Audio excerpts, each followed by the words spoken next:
Hi guys, welcome back. I've been tagged by Clarice from Clarice's French Garden with this my favourite vid challenge. It's not really much of a challenge for me because I've only got about 12 videos on the channel at the moment, so this isn't going to take long.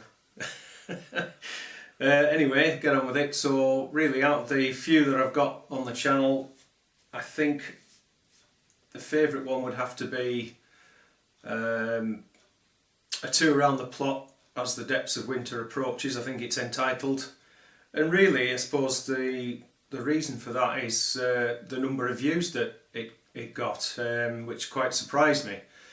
I couldn't tell you just exactly what it is just now, but last time I looked it was well over 500, so that was a real surprise for me, because to be honest with you, there's not much going on there at all. As opposed to other gardeners who perhaps have polytunnels or they're just growing lots of winter veg. Pretty much the only thing I've got down there now is leeks, but that's really connected to another thing I'm going to talk about in a second, but it's just lack of time really, why I don't really bother doing much over the winter. Anyhow, I'm straying away from the subject matter. So yeah, that's the favourite vid. Another one which I liked was the last one I put up, which was putting the galvanised posts in to replace the rotten wooden ones.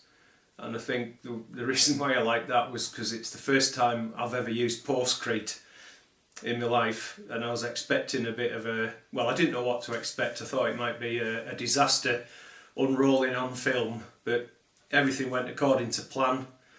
So it was just really nice, and hopefully I'll get that particular job finished off before Christmas.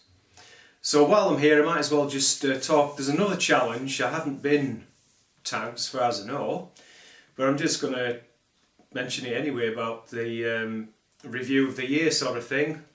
And there were some questions, I can't remember what all of them were. It was something like, what was your best crop of 2018? For me it would be probably the Tahitian squash, I think, or the squash in general. I grew 3 varieties: spaghetti squash, D'Achoggia, which is an Italian one, and Tahitian, which is a member of the butternut squash family. And if I remember rightly, the yield from those 3 was not 3 plants but 3 varieties, 220 kilos. And I was just watching Mike Hurdis the other night, and he'd still had his squash in his greenhouse, and he'd mentioned that only 1 or 2 had started to go off, and my experience is the same. In fact, I've got one in the kitchen now. I just noticed this morning it was starting to go, so I've got that to, I'm going to vat pack that and freeze it. But yeah, that would be the best crop, I would think. What would be the worst crop, or which crop didn't do well? For me, that would be 2 things really. One would be the Shirley F1 hybrid tomatoes. I was really looking forward to those, and they just didn't perform very well at all. They were quite small and thick-skinned. Now, whether that had any bearing to do with the extreme hot summer that we had, I don't know. But anyway, I won't be growing those next year. I'm actually going to grow Crimson Crush, and that's after seeing Nigel from Muddy Boots. Just absolutely outstanding crops he had. So I've got my packet of seed. So Crimson Crush will be the tomato of choice for me in 2019. The other thing that didn't do very well, which normally I always do well with, is my leeks. As far as I'm aware, I didn't have any problems with this leek moth that's I've seen some of you guys having problems with that. Fingers crossed, maybe it hasn't got this far north yet. I think it was just the hot weather, and they were starting to bolt, starting to run to seed, and that's variety Musselburgh. I always grow those because they generally do well for me.